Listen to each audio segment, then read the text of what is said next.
Sem mais delongas, nós vamos abrir as Escrituras no texto que está registrado no Evangelho de Jesus, segundo Lucas, capítulo 15. Texto bastante conhecido de todos nós. Lucas, capítulo 15, do verso 11 até o verso 24. Continuou, isto é, Jesus. Certo homem tinha 2 filhos. O mais moço deles disse ao pai: Pai, dá-me a parte dos bens que me cabe. E ele lhes repartiu os haveres. Passando não muitos dias, o filho mais moço, ajuntando tudo o que era seu, partiu para uma terra distante. E lá dissipou todos os seus bens, vivendo dissolutamente. Depois de ter consumido tudo, sobreveio àquele país uma grande fome, e ele começou a passar necessidade. Então ele foi e se agregou a um dos cidadãos daquela terra, e este mandou para os seus campos aguardar porcos. Ali desejava ele fartar-se das alfarrobas que os porcos comiam, mas ninguém lhe dava nada. Então, caindo em si, disse: Quantos trabalhadores de meu pai têm pão com fartura e eu aqui morro de fome? Levantar-me-ei, irei ter com meu pai e lhe direi: Pai, pequei contra o céu diante de ti. Já não sou digno de ser chamado teu filho. Trata-me como um dos teus trabalhadores. Levantando-se, foi para seu pai. Vinha ele ainda longe, quando seu pai o avistou e, compadecido dele, correndo, o abraçou e beijou. E o filho disse: Pai, pequei contra o céu diante de ti. Já não sou digno de ser chamado teu filho. O pai, porém, disse aos seus servos: Trazei depressa a melhor roupa, vestiu, pondo-lhe um anel no dedo e sandálias nos pés. Trazei também e matai o novilho cevado. Comamos e regozijamo-nos, porque este meu filho estava morto e reviveu. Estava aqui para louvarmos e bendizermos o teu santo nome, e também para sermos edificados pela tua palavra, que é viva e eficaz, e não volta para o Senhor vazia. Pedimos que a compreensão das lições que esse texto certamente tem a nos oferecer na noite de hoje, para que essas lições sirvam de edificação, de crescimento, convencer essas pessoas de que há necessidade de uma entrega total e sem reservas das suas almas ao Senhor. Pedimos, portanto, que o Senhor abençoe a todos quantos se encontram aqui presentes nessa reunião de culto. Nos uses, tão somente como instrumentos nas tuas mãos, para a proclamação dessas verdades que certamente o Senhor quer que nós saibamos. Em o nome de Jesus. Amém. Meus amados irmãos, todo o capítulo 15 do Evangelho de Jesus, segundo Lucas, é conhecido como o capítulo das coisas perdidas. Uma que se perde em 100. Jesus conta aqui 3 parábolas. A primeira, ou uma das parábolas, é a parábola da ovelha perdida, uma que se perde em 100. A segunda parábola contada por Jesus é a parábola da dracma perdida, uma que se perde em 10. E a segunda é esta que nós acabamos de ler, a parábola do filho pródigo. Todas 3 aqui, registradas pelo evangelista Lucas, nos apontam para a fragilidade do homem em se perder, em se distanciar de Deus, e o amor e a misericórdia de Deus em achá-lo, resgatando ou trazendo novamente para si. Jesus inicia esta parábola do filho pródigo dizendo que um homem tinha 2 filhos. Um deles, o mais moço, chegando para o seu pai, lhe disse: Pai, dá-me a parte que me cabe dos bens. E o pai prontamente atendeu ao pedido do filho, deu a sua parte.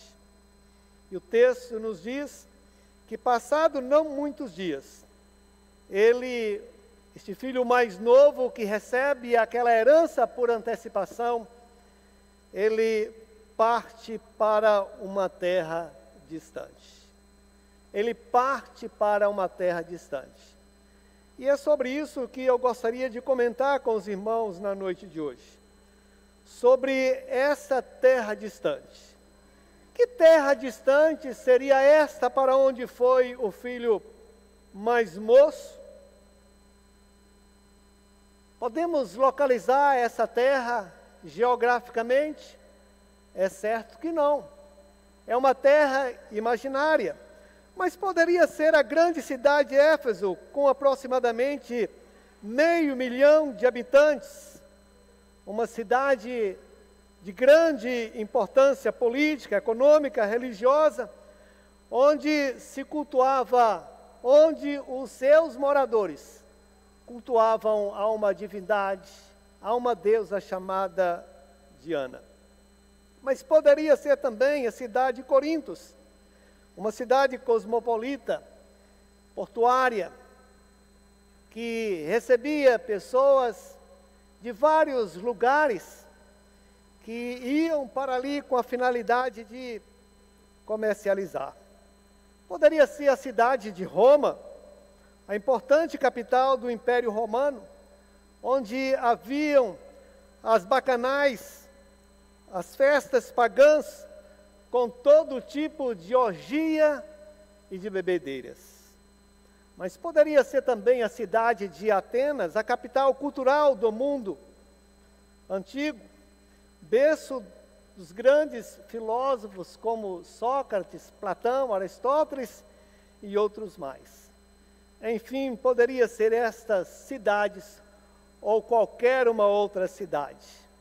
Mas analisando bem todo o texto que nós acabamos de ler, que nos fala sobre a parábola do filho pródigo, nós iremos perceber que essa terra distante tinha algumas peculiaridades, tinha algumas coisas que nos chamam a atenção. Então vejamos alguma coisa sobre, mostra que em primeiro lugar essa terra distante era a terra dos prazeres transitórios. Aquele moço não estava satisfeito dentro da sua própria casa.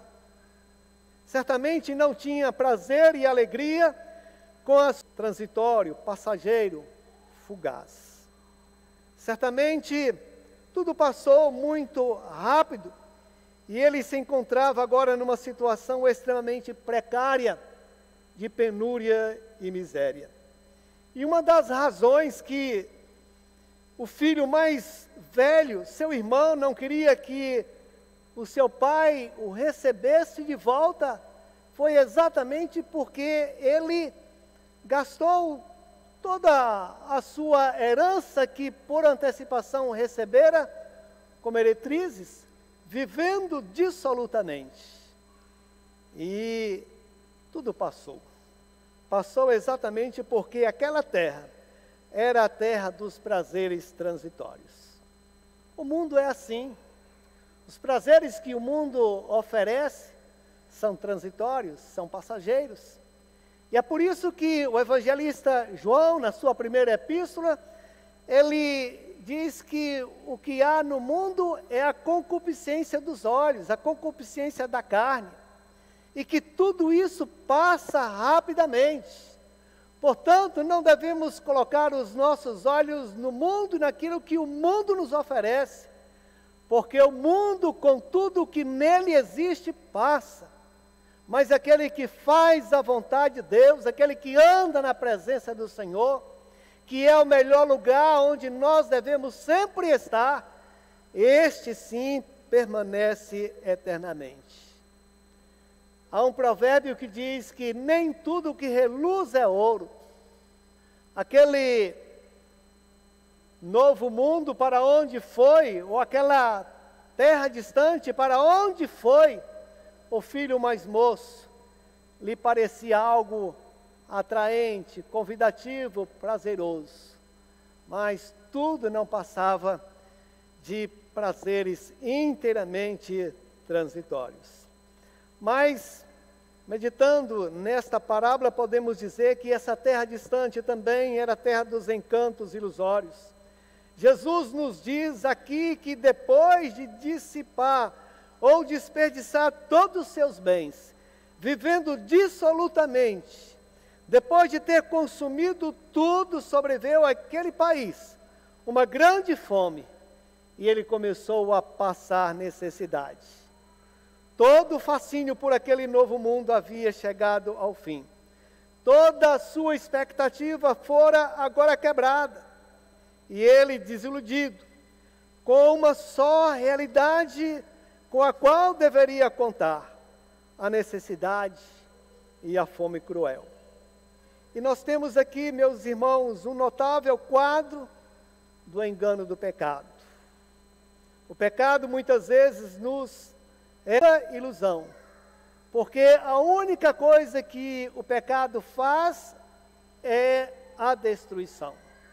Ele destrói o homem, ele destrói a sua reputação, ele destrói os seus bens materiais, destrói a família e destrói a sua própria alma. Exatamente porque a Bíblia nos diz que o salário do pecado é a morte. O salário do pecado é a morte. Mas Jesus Cristo, que venceu a morte, que veio a esse mundo para vencer a morte, Ele nos promete vida e vida em abundância. Ele disse: eu vim para que tenham vida e a tenham em abundância. O mundo é fugaz, o mundo é passageiro. Devemos colocar os nossos olhos nas coisas do alto, como nos diz o apóstolo Paulo em uma das suas cartas, onde Cristo vive. E aí sim, haveremos de estar sempre olhando na direção certa, na direção de Deus, na direção que Ele quer que todos nós venhamos sempre caminhar. Então, aquela terra para onde foi o filho pródigo era a terra dos encantos ilusórios. Mas essa terra distante também era a terra do egoísmo alienatório.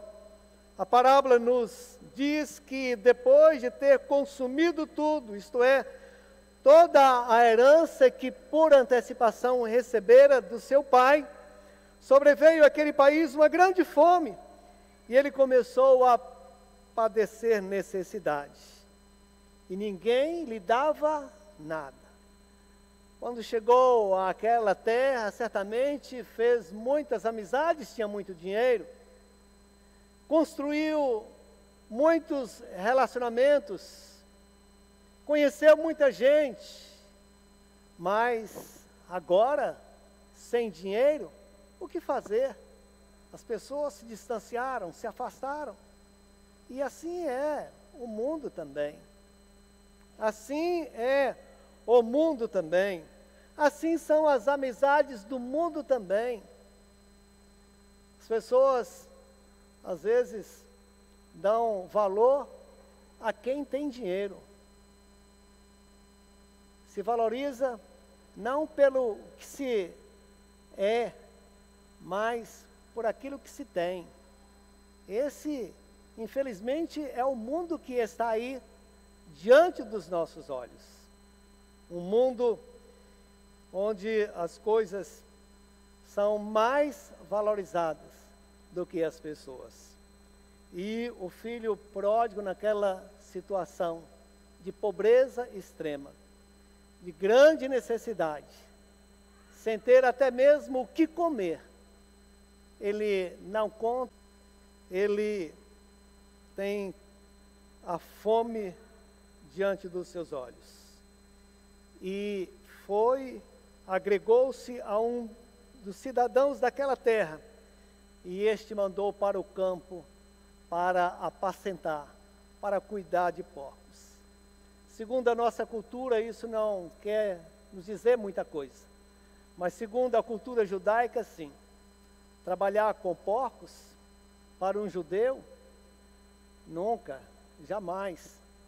Mas foi a única opção de vida, foi o único meio que encontrara para tirar a sua precária subsistência. E ali, ele se encontrava nessa situação de humilhação extrema.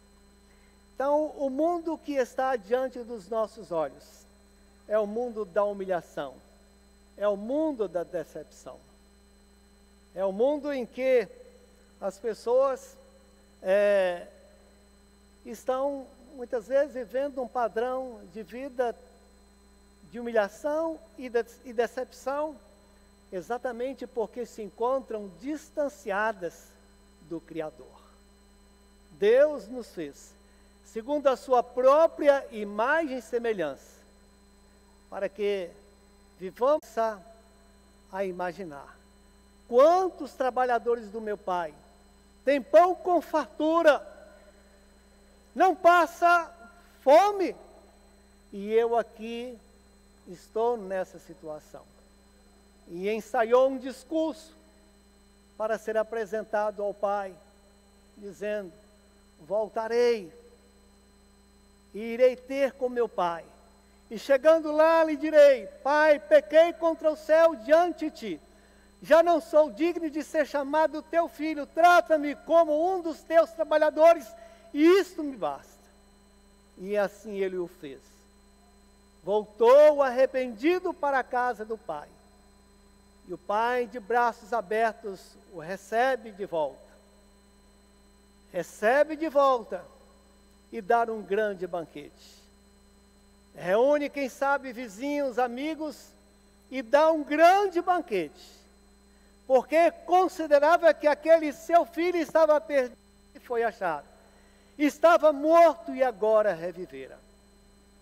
Esse pai, sem dúvida alguma, representa o Pai Celestial, que está de braços abertos para receber aqueles que se distanciaram dele, que se afastaram de todas as suas mazelas e os seus pecados. Confessa esses pecados ao Senhor. E o Senhor, sem dúvida alguma, através do sangue bendito de Jesus derramado na cruz, o purifica de todo o pecado, o recebe de volta. E nesse exato momento, há júbilo nos céus, há alegria nos céus, por parte dos santos anjos, que louvam, que bendizem o nome do Senhor, por alguém que volta ao lar. Alguém que volta ao lugar de onde nunca, jamais deveria ter saído. Como está a sua vida? Você tem andado longe de Deus, experimentando os prazeres transitórios, ilusórios desse mundo que passa? Como tem você vivido nesses últimos tempos? Pense nisso e volte-se para Deus. Arrependa-se dos seus pecados e creia que o sangue de Jesus nos purifica de todos eles, pois há eficácia completa, total, nesse sangue derramado na cruz, para remover toda e qualquer culpa nossa, e assim nos apresentar a Deus, como lavados e remidos por esse sangue precioso derramado na cruz do Calvário. Você tem vivido uma vida assim, como o filho mais moço da parábola contada por Jesus? Volte-se para Deus. Entenda que o mundo onde você se encontra é um mundo fugaz, passageiro. Está condenado a passar em definitivo quando o Senhor Jesus voltar. Nos diz a Bíblia que esse mundo será destruído por completo, para que uma nova ordem de coisas que já estão sendo criadas pelo Senhor Jesus sejam agora desfrutadas exatamente por aqueles que caem em si, por aqueles que se arrependem de todo mal, de todo pecado, e recorrem à graça e à misericórdia de todo aquele que crê. Se você está distante da casa do Pai, volte. Volte hoje, volte agora. Até porque o futuro não nos pertence. O futuro só pertence a um que é Deus. Ele nos dá o presente. E no momento presente, Ele está a nos dizer através da sua palavra: eu te ouvi no tempo da oportunidade e te socorri no dia da salvação. Eis agora o tempo sobre modo oportuno, eis hoje o dia da salvação. Então o dia da salvação é hoje. E o momento da decisão é agora. Porque o futuro não nos pertence. O Senhor há de voltar um dia. Nós não sabemos quando. Pode ser que seja daqui a 100 anos. Pode ser que seja daqui a 10 anos, 10 meses, 10 dias, 10 minutos. Ou agora mesmo. E aqueles que estão distantes dele, eternamente distantes, haverão de estar. E destinados ao pior e mais terrível lugar que a Bíblia diz existir, que é o inferno. Lugar onde o verme não morre e o fogo não se apaga. Esse lugar não foi preparado para os homens, nos diz a Bíblia, mas para o diabo e seus anjos. Mas infelizmente muitos homens estão deixando de ouvir a palavra de Deus, de receber o Evangelho glorioso de Jesus que nos salva, para dar ouvidos àquilo que o mundo lhes tem ensinado. Por isso vão para esse terrível lugar chamado inferno. Mas Deus quer que você vá para o melhor lugar que a Bíblia também diz existir, que é o céu. O céu de luz. O céu onde não haverá morte, dor, luto, pranto, porque essas coisas são desse mundo presente que está passando e que há de passar em definitivo quando o Senhor voltar. No novo céu e na nova terra, só alegria e felicidade na presença de Deus. Jesus nos diz lá em João capítulo 14, na casa do meu Pai há muitas moradas, e se assim não for, eu vos teria dito, vou preparar-vos lugar. E quando eu for e vos preparar lugar, voltarei e vos receberei para mim mesmo, para que onde eu estou, estejais vós também. Este é o recado que Deus quer que você saiba na noite de hoje. O mundo que está aí fora não nos conduz à felicidade, como equivocadamente algumas pessoas acham. Conduz sim à ilusão e à morte eterna. Mas Jesus, através do seu Evangelho, nos conduz às mansões celestiais. Arrependa-se dos seus pecados, creia no Evangelho de Jesus e certamente haverá de ter a vida eterna que todos já têm quando decidiram-se por esse Evangelho, o Evangelho glorioso de Jesus. Que Deus assim nos abençoe e nos faça entender que esta é a maior e a melhor decisão da vida de alguém. Receber o Evangelho de Jesus, que é o poder de Deus para a salvação de todo aquele que crê. Que Ele assim nos abençoe. Amém. O Senhor nos deu de podermos estar aqui prestando esse culto ao Senhor. Queremos agradecer pela Tua palavra lida, exposta, nos falando sobre a necessidade de estarmos na casa do Pai, o melhor lugar, onde que possa cair em si, arrependendo-se dos seus pecados e voltando-se completamente para o Senhor, entregando o seu coração a Jesus e recebendo a Ele como Salvador e Senhor da sua vida. Queremos, ó Deus, interceder por essas pessoas.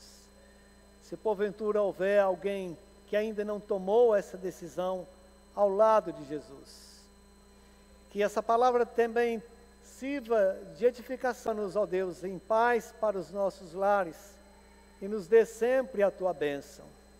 Que esta bênção especial do Senhor Jesus, o teu Filho amado, a graça, o amor de Deus, o nosso eterno e bom Pai, a comunhão e a consolação do Espírito Santo sejam sobre vós, amados irmãos, e sobre todo o povo de Deus, espalhado em toda a face da terra, desde agora e para todo sempre. Amém.